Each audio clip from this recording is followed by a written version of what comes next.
ஆண்டவராகிய இயேசு கிறிஸ்து நாமத்தில் உங்கள் யாவருக்கும் என்னுடைய அன்பின் நல்வாழ்த்துக்களை தெரிவித்துக் கொள்கிறேன். நாம் கர்த்தருக்குள் சாட்சியுள்ள வாழ்க்கை வாழ்வது எப்படி என்கிற காரியத்தை குறித்து சிந்தித்துக் கொண்டு வருகிறோம்.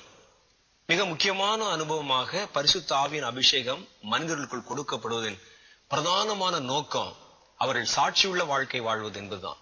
சாட்சியுள்ள வாழ்க்கை என்றால் கிறிஸ்து வாழ்ந்ததை போன்ற ஒரு வாழ்க்கை பெற சாட்சியுள்ள வாழ்க்கை மாத்திரமல்ல, அவர்கள் எங்கெங்கெல்லாம் சாட்சி உள்ளவர்களாக நடக்கணும்னு வேதம் எதிர்பார்க்கிறது என்பதை குறித்தும் நாம் சில வார்த்தைகள் ஆராய்ந்து பார்த்தோம். அதுல முதலாவதாக எருசலேமில், யூதேயாவில், சமாரியாவில், உலகம் முழுவதிலும் அவர்கள் சாட்சியாக இருக்கணுமா. அதுல எருசலேம் என்றால் தன்னுடைய சொந்த ஜனங்கள் என்றும், யூதேயா என்றால் அவர்கள் இருக்கக்கூடிய எல்லா பகுதிகள் முழுவதிலும் என்றும், சமாரியா என்றால் புறஜாதி ஜனங்கள் என்றும், உலகம் முழுவதும் என்றால் உங்களுக்கு தான் தெரியும், உலகம் முழுவதிலும் சாட்சியா இருக்கணும். இதே போல இந்த சாட்சி உள்ள வாழ்க்கை வாழ்வதில் நம்ம எந்தெந்த விஷயங்கள்ல சாட்சி உள்ளவர்களாக இருக்கணுங்கிறதை நம்ம பார்த்தோம். இன்னைக்கு நம்ம பார்க்க போற காரியம் என்னன்னா, நம்முடைய முற்பிதாக்களுடைய சாட்சி. அவர்கள் யாருக்கு நடுவிலே தங்களுடைய சாட்சி உள்ள வாழ்க்கை காத்து கொண்டார்கள். அப்படி அவர்கள் காத்துக்கொண்டு சாட்சி உள்ள வாழ்க்கை வாழ்ந்ததுனால அவர்களுக்கு கிடைத்த நன்மை என்ன என்பதை பற்றியும் ஒரு சில வார்த்தைகள் நாம் பார்க்க போகிறோம்.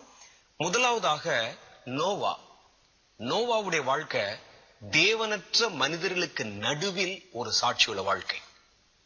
நோவாவை சுற்றிலும் இருந்த ஜனங்கள் முழுவதும் தேவனற்றவர்கள். தேவனற்றவர்கள் என்றால் கர்த்தருக்கும் அவங்களுடைய வாழ்க்கைக்கும் சம்பந்தமே கிடையாது. கர்த்தருடைய வழிகள் வேறு, இவர்களுடைய வழிகள் வேறு. காலையில் கண் விழித்ததிலிருந்து ராத்திரி படுக்க போற வரைக்கும் பாவம்தான். வசனத்துல போட்டிருக்கு, அவனவன் தன்னுடைய மனம் போனபடி செய்து கொண்டு வந்தான். அவன் எதை விரும்புகிறானோ அதை தடையில்லாமல் செய்து கொண்டு வந்தார்கள். அப்படிப்பட்ட ஒரு காலகட்டம். முழு உலகத்துக்கும் வெறும் 8 பேர் தான். நோவாவுடைய மனைவி, நோவாவுடைய 3 பிள்ளைகள், அது 3 பேருக்கும் திருமணம் ஆகியிருந்தது, மருமக்கள்மார் 3 பேர். ஆக மொத்தம் 8 பேர் கொண்ட ஒரு சின்ன குடும்பம் தான் இந்த உலகம் முழுவதற்குமே நீதி உள்ள ஒரு குடும்பமாக கருதப்பட்டது. 2 பேதுரு புஸ்தகம் 2வது அதிகாரம் 5வது வசனத்துல சொல்லுது, பூர்வ உலகத்தையும் கர்த்தர் தப்ப விடாமல் நீதியை பிரசங்கித்தவனாகிய நோவா முதலான 8 பேரை காப்பாற்றி அவபக்தி உள்ளவர்கள் நிறைந்த உலகத்தின் மேல் ஜல பிரளயத்தை வர பண்ணினார். கர்த்தர் பூமியை நோக்கி பார்த்தார். பூமியிலே மனிதர்கள் தங்களுடைய வழிகளை கெடுத்துக் கொண்டிருந்தார்கள். ஆனா அந்த 8 பேர் மாத்திரம், ஒரு சின்ன குடும்பம் மாத்திரம், இவர்கள் தங்களை சூழ இத்தனை பாவங்கள் செய்தாலும் தங்களுடைய வாழ்க்கையில கரைபடாமல் தங்களை காத்து கொண்டு வாழ்ந்தாங்க. இதுதான் ரொம்ப முக்கியம். நாம் நம்மை சுற்றி இருக்கக்கூடிய மெஜாரிட்டி ஜனங்கள் பாவம் செய்கிறவர்கள் என்று பார்த்தா நாமும் நம்மை அறியாமலே ஒரு பாவத்துக்குள்ள போயிடும்.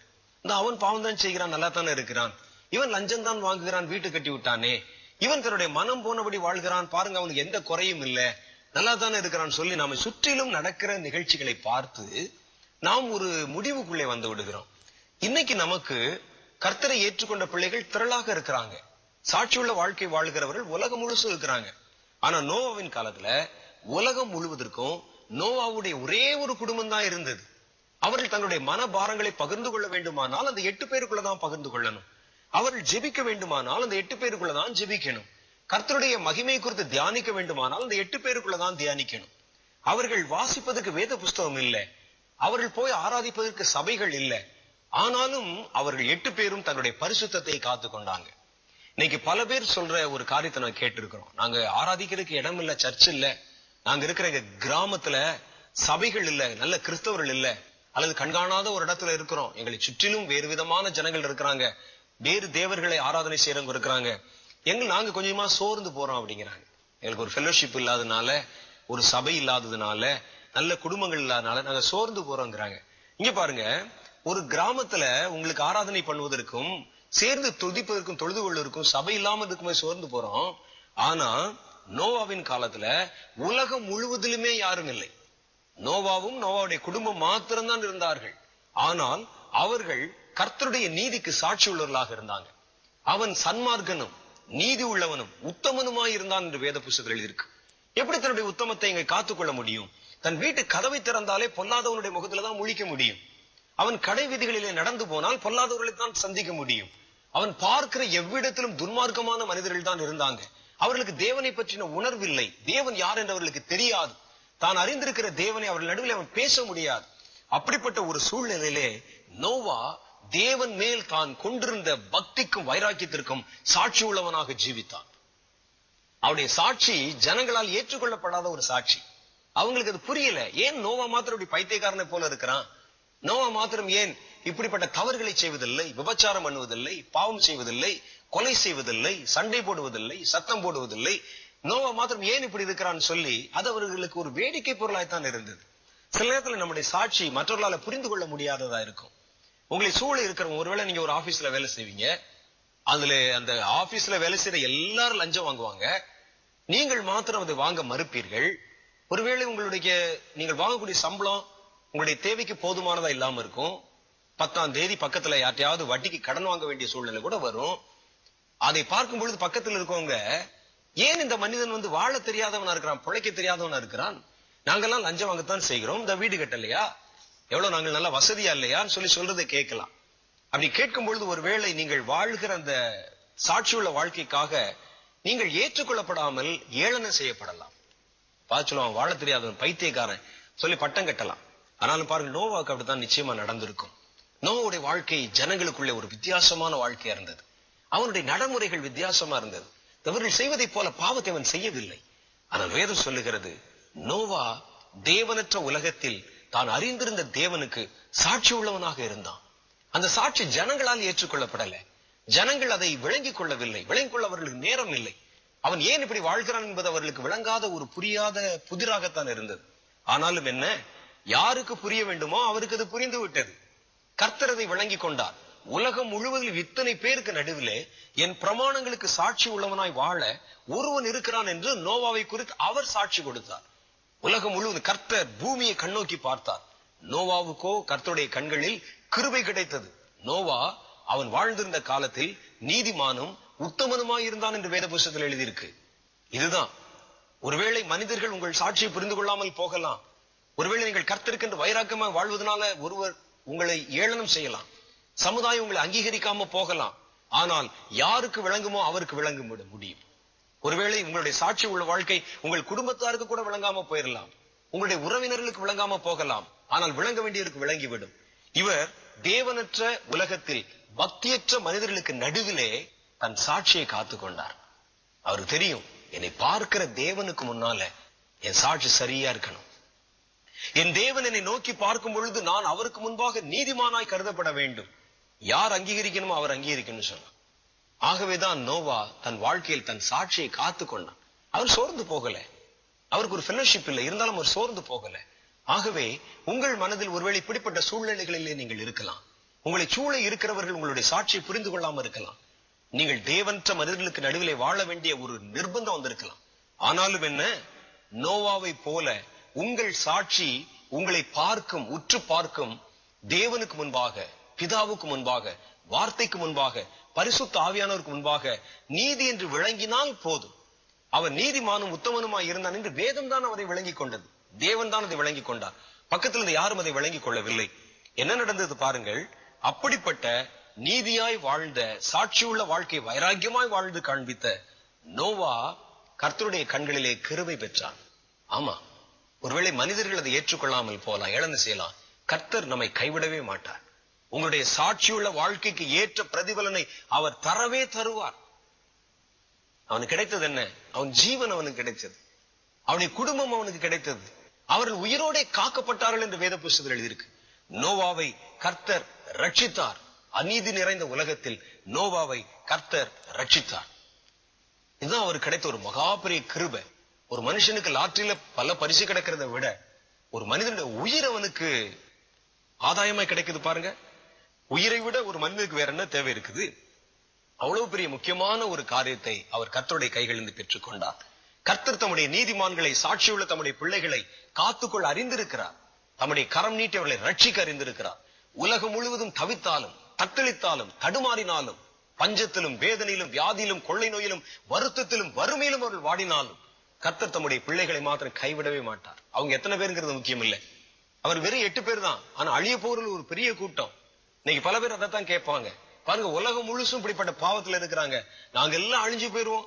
நீங்க ஒரு சின்ன குடும்பம், ஒரு சின்ன கூட்டம், ஒரு மைனாரிட்டி பீப்புள். நீங்கள் மாத்திரம் இப்படி வாழ்வதனால கர்த்தர் உங்களை காப்பாத்திடுவாரா? நீங்க மாத்திரம் உயிர் தப்பிக்க போறீங்களான்னு சொல்லி நம்மை ஏளன செய்யலாம். உண்மை என்னன்னா அதுதான் உண்மை.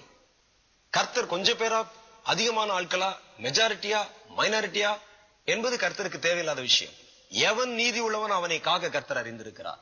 அவன் ஒருவனா இருந்தாலும் சரி, ஒரு குடும்பமா இருந்தாலும் சரி.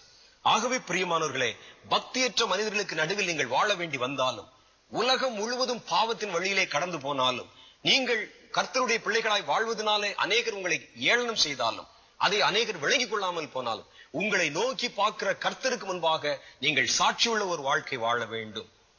இன்னைக்கு சாதாரணமா சொல்லிட்டோம், ஆனா நோவாவுக்கு அந்த வாழ்க்கை எவ்வளவு கஷ்டமா இருந்திருக்கும் யோசிச்சு பாருங்க. அவருடைய பிள்ளைகள் சின்ன பிள்ளைகளா இருக்கும்போது வந்து கேள்வி கேட்டு இருப்பாங்க நோவாட்ட, ஏன் அப்பா நம்ம மாத்திரம் இப்படி காரியங்களை செய்யறது இல்ல? எல்லாரும் போய் பெரிய பெரிய விக்கிரங்கள் ஆராதனை பண்றாங்க, அங்கே அவர்கள் வித்தியாசமான காரியங்களை செய்கிறார்கள், பாவத்தை செய்கிறார்கள், ஏன் நம்ம மாத்திரம் செய்யறது இல்லைன்னு கேட்டிருப்பாங்க. நோவா அப்படிப்பட்ட சூழ்நிலை எல்லாம் தாண்டி நீடித்த காலமா, நோவாக்கு எத்தனை வயசு பாருங்க, அவ்வளவு வருஷமும் அவன் நீதி உள்ளவனாக வாழ்ந்தான். அந்த நீதியில் உறுதியாக நின்றான். தன்னுடைய வாழ்க்கையின் கடைசி வினாடி வரைக்கும் கர்த்தருக்கு சாட்சியாய் வாழ்வதில் அவன் ஒரு நாளும் பின்வாங்கவே இல்லை. கர்த்தருடைய வேதம் சொல்லுது. அதனால என்ன நடந்தது? உங்கள் சாட்சியுள்ள வாழ்க்கை யாருக்கு புரிய வேண்டுமோ அவருக்கு புரிந்தது. யார் பார்க்க வேண்டுமோ அவர்கள் அதை பார்த்தார்கள். கர்த்தர் அவனை விளங்கி கொண்டார். கர்த்தர் அவனை காப்பாற்றினார். இதே மாதிரி வேறொரு சம்பவத்தை நம்ம பார்க்கலாம். 2 பேதுருவின் புஸ்தகம் 2வது அதிகாரம் 6, 7, 8 ஆகிய வசனங்களில் லோத் என்கிற ஒரு மனிதனை குறித்து கர்த்தருடைய வேதம் சொல்லுது. லோத்து துன்மார்க்கமான மனிதர்களுக்கு நடுவிலே சாட்சி உள்ளவனாய் வாழ்ந்தான். நோவாவின் காலத்திலே பக்தியற்ற மனிதர்கள் இருந்தாங்க, தேவனை அறியாத மனிதர்கள் இருந்தாங்க. ஆனா லோத்து வாழ்ந்த சோதம் குமரா பட்டணத்துல எல்லாருமே பொல்லாதவர்கள், கொலைக்கு அஞ்சாதவர்கள், அசுத்தமானவர்கள், பாவம் பாவம் பாவம் தான். அப்படிப்பட்ட மனிதர்களுக்கு நடுவிலே லோத்து தன் சாட்சியை காத்துக் கொண்டு வாழ்ந்தானா. ஒரே ஒரு குடும்பம். அவர்கள் தங்களுடைய சுக துக்கங்களை பகிர்ந்து கொள்வதற்கு வேறு மனிதர்களே அவர்களுக்கு பக்கத்துல இல்லை, யாரிடத்திலும் போய் பேச முடியாது. அப்படிப்பட்ட ஒரு சூழ்நிலையில சோதோம் குமரா பட்டணத்துல அவர்கள் வாழ்ந்தார்கள். அவர்களுக்கு கிடைத்த நன்மை என்ன? சோதோம் குமரா என்னும் பட்டணங்களையும் சாம்பலாக்கி கவிழ்த்து போட்டு ஆக்கினைக்குள்ளாக தீர்த்து பிற்காலத்தில் அவபக்தியாய் நடப்பவர்களுக்கு அவைகளை திருஷ்டாந்தமாய் வைத்து அக்கிரமக்காரருக்குள் வாசமாய் இருக்கையில் அவருடைய காம விகார நடக்கையால் வருத்தப்பட்டு நாள்தோறும் அவருடைய அக்கிரம கிரியைகளை கண்டு கேட்டு நீதியுள்ள தன்னுடைய இருதயத்திலே வாதிக்கப்பட்ட நீதிமானாகிய லோத்தை அவர் ரட்சித்தார். அவர் எப்படி ஒரு சாட்சி உள்ளவராக வாழ்ந்தார் பாருங்களேன். தன்னை சுற்றிலும் நடக்கிறதை கண்டும் காணாதவர் போல அவர் இருக்கவில்லை. மனதிலே வாதிக்கப்பட்டார். அவர் ஐயோ அறியாம இவ்வளவு பெரிய பாவம் செய்யறாங்கன்னு சொல்லி. நோவாவும் அப்படித்தான் செய்தார். நோவாவுக்கு கர்த்தர் பேசினார் ஒரு நாள், நோவா இந்த உலகம் முழுவதும் ஆக்கினைக்குள்ளாக தீர்க்கப்பட போகிறது, வானத்தின் மதகுகள் திறக்கப்பட போகிறது, பூமியின் ஊற்றுக்கண்கள் திறக்கப்பட போகிறது, இதுவரைக்கும் நீ கண்டிராத ஒரு பெரிய பிரளயம் வரப்போகிறது, ஜனங்களில் ஒருவரும் தப்பி போகாமல் எல்லாரும் ஒட்டுமொத்தமாய் தண்ணீரிலே அழிந்து போக போகிறார்கள், உனக்கு உன்னுடைய குடும்பத்தாருக்கு மாத்திரம் உன்னுடைய கண்களிலே கிருபை கிடைத்தது, ஆகவே நான் உனக்கு தருகிற அந்த அளவின்படி ஒரு பெரிய கப்பலை உண்டு பண்ணுவாயாக, அதிலே மிருக ஜீவன்களை கொண்டு வந்து சேர்ப்பாயாக கர்த்தர் கட்டளை கொடுத்தார். நோவா அதிலே சந்தோஷப்பட்டு விடவில்லை. ஐயோ நானும் என்னுடைய குடும்பம் மாத்திரம் தப்பிக்க போறோம், நல்லது, மற்றவர்கள் எல்லாம் அழியட்டும், நாசமா போகட்டும் சொல்லி நினைக்கல.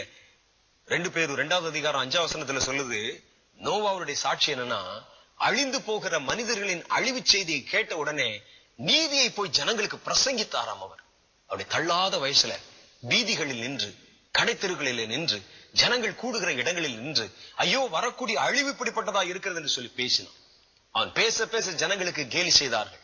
அது அவர்களுக்கு ஏளன பொருளாய் காணப்பட்டது. சிலர் கல்ல கூட விட்டு எரிஞ்சிருப்பாங்க, சிலர் கை கொட்டி நகைத்திருப்பார்கள். ஆனாலும் தன்னுடைய நீதியில, அவனுடைய நீதி உள்ள இருதயத்திலே வாதிக்கப்பட்டான். போய் கடந்து போய் பிரசங்கம் பண்ணினார் அவர். அதே போலத்தான் லோத்து தன்னை சுற்றிலும் இத்தனை பாவங்கள் நடக்கிறதே, நாம மாத்திரம் பரிசுத்தமா இருந்தா போதும் நினைக்கல. அவர்களுடைய காம விகார நடுக்கையால் வருத்தப்பட்டான். ஐயோ சோதோம் குமரா என்னை சுற்றில் இருக்கிற பட்டணங்கள் இத்தனை பாவத்தை தண்ணீரை போல பருகிறார்களே என்று சொல்லி அவர் கவலைப்பட்டாராம். நீதி உள்ள தன் இருதயத்திலே வாதிக்கப்பட்டான். அந்த நீதிமானை கர்த்தர் ரட்சித்துக் கொண்டார் என்று வேத புஸ்தகத்தில் எழுதியிருக்கு. அவனுடைய உயிரை காப்பாற்றினார், அவனுடைய குடும்பத்தை காப்பாற்றினார். அவன் வெளியே போவதற்கு யோசித்த பொழுது கையை பிடிச்சு கொண்டு அவனை வெளியே கொண்டு இழுத்து கொண்டு விட்டார் என்று வேதத்தில் எழுதியிருக்கு. 3வது, நம்முடைய சாட்சி எங்கே சாட்சி இருக்கணும்னா, வேலை பார்க்கிற இடத்துல சாட்சி இருக்கணும். யோசேப்பு நல்ல ஒரு உதாரணமா நம்ம சொல்லலாம். ஆதியாம புஸ்தகம் 39வது அதிகாரம் 2, 3 ஆகிய வசனங்களை நீங்கள் எடுத்து வாசிச்சு பார்த்தா, யோசேப்பு அடிமை தன வீட்டிலே விற்கப்பட்டாலும், அந்நிய தேசத்திலே அடிமையாக கொடுக்கப்பட்டாலும், தன் கையிலே கொடுக்கப்பட்ட வேலையில கருத்தாயவன் நடந்து கொண்டான். அந்த வேலையிலே உண்மையாய் நடந்து கொண்டான், சாட்சி உள்ளவனாய் நடந்து கொண்டான். இன்னைக்கு அநேக இடங்கள்ல கர்த்தருடைய பிள்ளைகளை நம்ம பாக்குறோம், அவருடைய சாட்சி சபையிலே சாட்சி சொல்றாங்க, வீட்டுல கூட அவங்க நல்லா ஜெபம் பண்றாங்க, எல்லாம் செய்யறாங்க. ஆனா வேலை பார்க்கிற இடத்துல அவருடைய சாட்சி வித்தியாசமா இருக்கிறது. அவருடைய சாட்சியிலே வருத்தப்பட வேண்டிய பல விஷயங்கள் இருக்கு. துணிந்து லஞ்சம் வாங்குறவங்க இருக்கிறாங்க வேலை ஸ்தலத்துல வேலை செய்யாம விருதாவாய் நேரத்தை கழிக்கிறவங்க இருக்கிறார்கள். பொய் சொல்லி லீவு வாங்குறவங்க இருக்கிறாங்க. ஃபால்ஸ் அட்டெண்டன்ஸ் போடுறவங்க இருக்கிறாங்க. வித்தியாசமான காரியங்களை செய்கிறவங்க இருக்கிறாங்க. கர்த்தருடைய வேதம் சொல்லுது, வேலை பார்க்கிற இடத்துல உன்னுடைய சாட்சி ரொம்ப முக்கியமானது. யோசேப்பு அந்நியர்களுக்கு நடுவில இருந்தான். தன்னை சுற்றி இருந்த எல்லா வேலையாட்களும் தங்களுடைய மனம் போனபடி வேலை செய்து கொண்டிருந்தார்கள். யோசேப்பு மாத்திரம் கர்த்தர் தன்னோடு கூட இருந்ததுனால தன்னுடைய வேலையிலே உண்மையுள்ளவனாக இருந்தான். அவன் கையில் எது கொடுக்கப்பட்டதோ அதில் அவன் உண்மையுள்ளவனாக நடந்து கொண்டான். ஆதியாகமம் புஸ்தகம் 39, 2, 3 ஆகிய வசனங்களில் இவ்விதமாக எழுதப்பட்டிருக்கிறது. கர்த்தர் யோசேப்போடு இருந்தார், அவன் காரிய சித்தி உள்ளவனானான். அவன் எகிப்தியனாகிய தன் எஜமானுடைய வீட்டிலே இருந்தான். கர்த்தர் அவனோடு இருக்கிறார் என்று, அவன் செய்கிற யாவும் கர்த்தர் வாய்க்க பண்ணுகிறார் என்றும் அவன் எஜமான் கண்டு. பாத்தீங்களா, கர்த்தர் என் கூட இருக்கிறாருங்க, எனக்கு தரிசன வரம் இருக்குது, நான் என் சகோதரர்களோடு கூட இருக்கும் தரிசனம் பார்த்தேன், கர்த்தர் என்னை அபிஷேகம் பண்ணி இருக்கிறார், எங்கள் சகோதரர்களுக்கு நடுவில் நான் தான் கொஞ்சம் வித்தியாசமானவன், நான் நல்லா ஜெபிக்க கூடியவன் என்று யோசேப்பு வாய் திறந்து ஒரு வார்த்தை கூட தன் எஜமானிடத்தில் சொல்லவில்லை. ஆனால் எஜமானே அதை கண்டுபிடித்து விட்டான். ஆமா, கர்த்தருடைய பிள்ளைகளுக்குள் கர்த்தர் வாசம் செய்தால் அதை மறைக்க முடியாது. உங்களால நீங்க சொல்லக்கூட வேண்டியதில்லை, பக்கத்தில் இருக்கிறவர்கள் அதை கண்டுகொள்வார்கள். அதுல ரொம்ப ஒரு ஆச்சரியமான ஒரு காரியம் என்னன்னு கேட்டா, கர்த்தர் யோசேப்போடு கூட இருந்ததை யோசேப்பின் சகோதரர்கள் கண்டுகொள்ளவில்லை. அவங்க எல்லாம் அழைக்கப்பட்டவங்க, இஸ்ரேல் புத்திரர்கள், கர்த்தருடைய பிள்ளைகள், அவங்களுக்கு கூட தெரியல. ஆனா இந்த அந்நியனாகிய, தேவனை அறியாதவனாகிய, எகிப்தியனாகிய, விக்கிரக ஆராதனைக்காரனாகிய எஜமான் யோசேப்போடு கர்த்தர் இருக்கிறதை கண்டுகொண்டானா. அதான் சாட்சி. கர்த்தர் உங்களுக்குள்ள இருக்கிறத நீங்க வேலை பார்க்கிற இடத்துல இருக்கக்கூடிய உங்களுடைய முதலாளிகள் கண்டுகொள்கிறார்களா? நீங்கள் வேலை செய்கிற இடத்திலே உங்கள் பக்கத்தில் இருக்கக்கூடிய வேலையாட்கள் கர்த்தர் உங்களோட கூட இருக்கிறதை கண்டுகொள்ளுகிறார்களா? உன் வாய் திறந்து சொல்லல யாருக்கும். எஜமான இடத்துல, எஜமான் உட்காருங்க, உங்களுக்கு நான் ரட்சிப்பை பத்தி கொஞ்சம் சொல்லணும், கையில ஒரு டிராக்ஸ் இருக்கு, படிச்சு பாருங்க, இப்படிலாம் ஒண்ணுமே சொல்லல அவர். ஆனால் அவரை கண்டு கொண்டான். கர்த்தர் உங்களுக்குள்ள இருந்தா அதை மறைக்க முடியாது, மறுக்க முடியாது. அவர் தன்னை வெளிப்படுத்தியே தீருவார். கர்த்தர் அவனோட கூட இருக்கிறார் என்றும், அவன் செய்கிற யாவையும் கர்த்தர் வாய்க்க பண்ணுகிறார் என்றும் அவன் எஜமான் கண்டு. அதனால என்ன நடந்தது பாருங்க. யோசேப்பிடத்திலே தயவு வைத்து அவனை அவன் தனக்கு ஊழியக்காரனும் தன் வீட்டுக்கு விசாரணைக்காரனுமாக்கி தனக்கு உண்டான யாவற்றிலும் அவன் கைகளிலே ஒப்புவித்தான் என்று வேத புஸ்தகத்துல போட்டிருக்கு. ஆமா, கர்த்தர் உங்களிடத்துல இருந்தால் அவரை உயர்த்த உயர்த்த உயர்த்த ஆரம்பித்து விடுவார். கர்த்தர் எவனோடு கூட இருக்கிறாரோ அவன் வர வர வர விருத்தி அடைவான். தாவீதோடு கர்த்தர் இருந்தார், தாவீது வர வர விருத்தி அடைந்தான் என்று வேத புஸ்தகத்தில் எழுதியிருக்கு. யோசேப்பு விற்கப்பட்டது ஒரு அடிமையாய்த்தான். ஆனா இன்றைக்கு ஒரு இந்த வீட்டுக்கு எஜமான அவன் மாறிவிட்டான். யோசேப்பின் மேல் வீண் பழி சுமத்தப்பட்டு அவன் சிறைச்சாலையில தள்ளப்பட்டாலும் அவன் ராஜாவுக்கு அடுத்த ஸ்தானத்துல வந்து அமர்ந்து விட்டான். ஆமா, கர்த்தருடைய பிள்ளைகளோடு கர்த்தர் வாசம் பண்ணினா, அவர்கள் சாட்சி உள்ளவர்களா ஜீவித்தா, வாய் திறந்து சொல்லவே வேண்டாம், அந்த உலகம் அதை கண்டுகொள்ளும், ஜனங்கள் அதை கண்டுகொள்வார்கள், அவர்களுக்கு உயர்வும் புகழ்ச்சியும் நற்கீர்த்தியும் கிடைக்கும் என்று யோசேப்புடைய சரித்திரத்திலே நாம் அறிந்து கொள்ளுகிறோம். இன்னைக்கு உங்களுடைய வாழ்க்கையில ஒரு கேள்வி உங்கள் முன்பாக நான் வைக்க விரும்புகிறேன். உங்கள் வேலை ஸ்தலத்துல உங்களுடைய சாட்சி எப்படி இருக்குது? சபையில நல்ல சாட்சி சொல்றோம், வீட்டுல நல்ல சாட்சி இருக்குது, வீதியில கூட நல்ல சாட்சி இருக்கு. வேலை ஸ்தலத்துல உங்களுடைய சாட்சி எப்படி இருக்கு? உங்கள் வேலை ஸ்தலத்திலே உங்கள் சாட்சி சரியாயிருக்குமானால் உங்களுடைய ப்ரமோஷனை யாரும் தவிர்க்கவே முடியாது. யாரு இதுக்கு விரோதமா என்ன செஞ்சாலும் கர்த்தர் உங்களை மேலான ஒரு உயர்ந்த நிலைக்கு உயர்த்தி விடுவார். அடிமையாய் போனவன் எஜமானுக்கு சமமானவனாய் மாறினான், வீட்டுக்கு விசாரணைக்காரனாய் மாறினான். வீட்டினுடைய சாவி அவன் கைகளில் வந்து விட்டது. அடுத்த நிமிஷம் கைகள் கட்டப்பட்டவனாய்த்தான் முதல் காட்சியில யோசேப்பை பார்க்கிறோம். இன்றைக்கு அவன் கைகளிலே சாவி வந்துருச்சு, வீட்டினுடைய அதிகாரம் வந்து விட்டது. இதுதான் கர்த்தர் செய்கிற மகிமையான காரியம். உங்கள் சாட்சி நீங்கள் வேலை பார்க்கிற இடத்துல இருக்கணும். உங்கள் எஜமானுக்கு முன்னால் இருக்கணும். உங்களுடைய சாட்சி உங்களை உயர்த்தும். உங்கள் சாட்சி உங்களுக்கு வேண்டிய நன்மைகளை பரத்திலிருந்து உங்களுக்கு பெற்றுத்தரும். கர்த்தருடைய வேதம் அப்படி சொல்லுகிறது. எஜமான் பார்க்கிறான் என்பதற்காக வேலை செய்யறது இல்லை. அவர் இல்லாத நேரத்திலும் நீங்கள் உங்களுடைய உண்மையை காத்துக்கொண்டு நடக்கணும். ஏனென்றால் உங்களை ஏற்படுத்தின கர்த்தர் உங்களை பார்த்துக்கிட்டு இருக்கிறார். நம்முடைய எஜமான், நம்முடைய முதலாளி, நம்முடைய எம்டி, நம்முடைய மேலதிகாரிகள் நம்ம எல்லா நேரம் பார்த்துக்கிட்டே இருக்கிறது இல்லை. ஆனா கர்த்தர் பார்க்கிறார். கர்த்தர் நம்மை உயர்த்த ஆரம்பிக்கிறார். இதுதான் வேதம் சொல்லுது நமக்கு. ஆகவே பிரியமானவர்களே, வேலை ஸ்தலத்திலே உங்களுடைய சாட்சி என்பது ரொம்ப முக்கியமானது. தானியேலுடைய வாழ்க்கையை பார்க்கிறீங்க. தானியேல் புறஜாதியரின் தேசத்திலே தன் சாட்சியை காத்துக்கொண்டான். அவனை சுற்றிலும் வேறு விதமான ஒரு கலாச்சாரம் நிலவியது. அவர்கள் எல்லாம் விக்கிரகங்களை ஆராதிக்கிறவர்களாக இருந்தார்கள். விக்கிரகங்களுக்கு படைக்கப்பட்டவர்களை புசிக்கிறவர்களாக இருந்தார்கள். ஆனால் தானியேல் தன்னுடைய சாட்சியிலே உறுதியாக நின்றான். தானியேலை சிறையிலே கொண்டு வந்து வைக்கிறாங்க. ராஜாவுக்கு படைக்கிற போஜன பதார்த்தத்தினால், அவன் பானம் பண்ணும் திராட்சை ரசத்தினால் அவன் தன்னை தீட்டுப்படுத்திக் கொள்ளாம அவைகளை விலக்கி வைத்தான் என்று கர்த்தருடைய வேதத்துல போட்டிருக்கு. ஏன் ராஜா ஏன் சாப்பிடக்கூடாது? ஒருவர் என்னுடைய பத்திரிகைக்கு இப்படி ஒரு கேள்வி கேட்டிருந்தார். அன்டச்சபிலிட்டி இஸ் எ கிரைம் என்று சொல்றோம். நம்ம தீண்டாமை பாவம் என்று சொல்லுகிறோம்.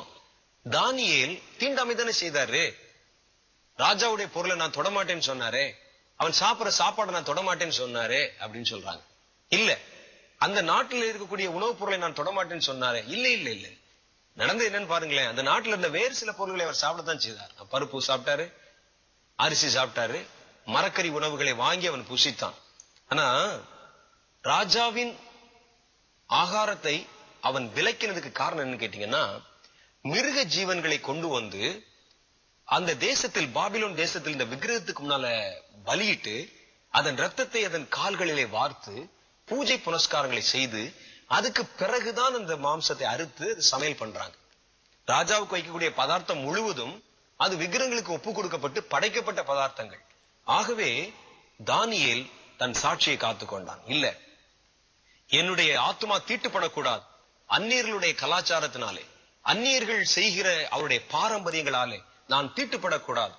எங்களுக்கு என்று தனியாய் கர்த்தர் கொடுத்திருக்கிற ஆசீர்வாதத்திலே நான் நிலைத்திருக்க வேண்டும் என்று அவனுக்கு உசிதமாய் தரப்பட்ட பதார்த்தங்கள் எல்லாம் விலைக்கு வைத்து விட்டார். எளிய உணவை அவர் புசித்தார் என்று வேத புஸ்தகத்துல போட்டிருக்கு.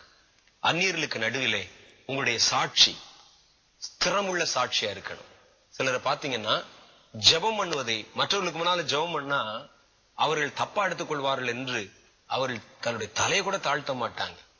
இன்னும் சில இடங்கள்ல பாக்குறோம், நம்ம பைபிளை எடுத்துக்கொண்டு சபைக்கு போனா பாக்குறவங்க நம்மை பார்த்தால் ஒரு மாதிரி வித்தியாசமா நினைப்பாங்களே சொல்லி மறைச்சு எடுத்துட்டு போறதை பாக்குறோம் நம்ம. ஏனென்றால் அல்லது சத்தத்தை உயர்த்தி ஜெபம் பண்ண சொன்னா மற்றவர்கள் ஒரு மாதிரி நம்ம பாப்பாருங்களே அப்படின்னு சொல்லிட்டு நாம் ஜெபிப்பதை அப்படியே அவாய்ட் பண்ணி விடுகிறதை பாக்குறோம் பலரை. வேதத்தில் எழுதி புறஜாதிகளுக்கு நடுவிலும் அந்நியர்களுக்கு நடுவிலும் வெட்கப்படாதவனாயிடும். தன் தேவனை குறித்து அவன் வெட்கப்படவில்லை. தன் தேவனிடத்தில் ஜெபிப்பதை குறித்து வெட்கப்படவில்லை. 3 நேரங்களும் கர்த்தரை ஆராதனை செய்வதில் வெட்கப்படவில்லை. அங்கு அந்த தேசத்தில் இருக்கிறவர்களுக்கு ஜெபம் பண்ணுவது என்னன்னு தெரியாது. முழங்கால் போட்டு ஜெபம் பண்ணா என்னன்னு தெரியாது. தானியேல் தன் வழக்கத்தின்படி 3 வேளைகளும் ஜெபிக்கிறவனாய் இருந்தான். எப்படி? வீட்டு கதவெல்லாம் அடைச்சிக்கிட்டு இல்ல, பலகணிகளின் கதவுகளை திறந்து வைத்துக் கொண்டு ஜெபிக்கிறவனாய் இருந்தான். தன் தேவனை தொழுது கொள்வதை குறித்து அவன் வெட்கப்படவில்லை. அந்நியர்களுக்கு நடுவிலே தன்னுடைய கலாச்சாரம் புதிதாய் காணப்படுமே என்பதை குறித்து அவன் வெட்கப்படவில்லை. மற்றவர்களுக்கு அது புதுசா தான் தோன்றுச்சு. அகாஸ்வேரு ராஜாவுடைய காலத்துல யூதர்களுடைய பாரம்பரியங்கள் அவர்களுக்கு அந்நியகாரியமாய் தோன்றுச்சான். விரோதமான பழக்க வழக்கங்களை கொண்டிருக்கிற ஜனங்கள் பரம்பி இருக்கிறார்கள் என்று சொல்லி அங்கே அவங்க சொல்லி இருக்கிறாங்க. ஆகவே உங்கள் சாட்சி சரியா இருக்கணும். உங்கள் சாட்சி கர்த்தருக்குள்ளே சரியா இருக்கணும். புறஜாதிகளுக்கு நடுவிலே சரியா இருக்கணும். மொர்தெகாயை போல எதிரிகள் சூழ்ந்திருக்கிற இடத்திலும் உங்களுடைய சாட்சி சரியா இருக்கணும். கர்த்தர் அதை விரும்புகிறார். நீங்கள் அப்படி நடந்து கொள்ள வேண்டும் என்று கர்த்தர் எதிர்பார்க்கிறார். அதுக்கு தான் பரிசுத்தாவின் அபிஷேகம். பரிசுத்தாவின் வல்லமையினால் நீங்கள் நிறைந்து தேவனற்ற மனிதர்களுக்கு நடுவிலே, பக்தியற்றவர்களுக்கு நடுவிலே, துன்மார்க்கர்களுக்கு நடுவிலே எந்த இடத்தில் நீங்கள் வாழ வேண்டி வந்தாலும் உங்கள் சாட்சியை விட்டு நீங்கள் கொஞ்சமும் பிசகாத ஒரு வாழ்க்கை வாழ வேண்டும் என்பதே பரிசுத்தாவினுடைய விருப்பமும் தேவனுடைய சித்தமுமாக இருக்கிறது. கர்த்தர் தாமே உங்களுக்கு அப்படிப்பட்ட பலத்தை தம் ஆவியின் வல்லமையினால் தந்து உங்கள் சாட்சி கரை தரை பிழையில்லாமல் கர்த்தர் வரும் மட்டும் காக்கப்படும்படிக்காக உதவி செய்வாராக. கண்களை மூடி நாம் ஜெபம் பண்ணுவோம்.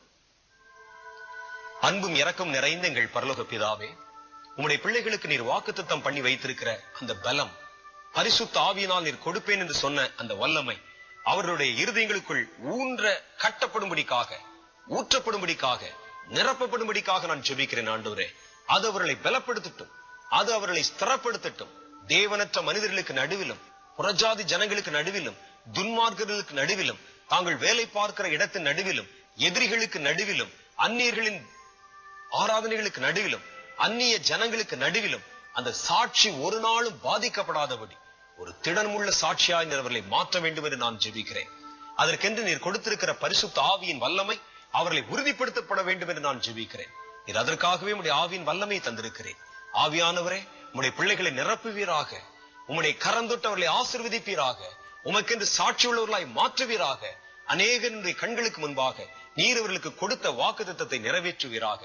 அந்நிய தேசத்தில், தேவனற்ற தேசத்தில் உமக்கு சாட்சியாய் வாழ்ந்த நோவாவை நீர் காத்திருக்க, துன்மார்க்கர்களுக்கு நடுவிலே சாட்சியாய் வாழ்ந்த லோத்துவை ரட்சித்திருக்க, வேலை ஸ்தலத்தில் தன் சாட்சியை காத்துக்கொண்ட ஆண்டவரே யோசேப்பை, தானியேலை உயர்த்தினதை போல உம்முடைய பிள்ளைகளின் சாட்சியை காத்துக்கொண்டு சாட்சியுள்ள வாழ்க்கை வாழ்கிறவர்களுக்கு நீர் வைத்திருக்கிற வாக்குத்தத்தங்களினால் அவர்களை நிரப்புவீராக.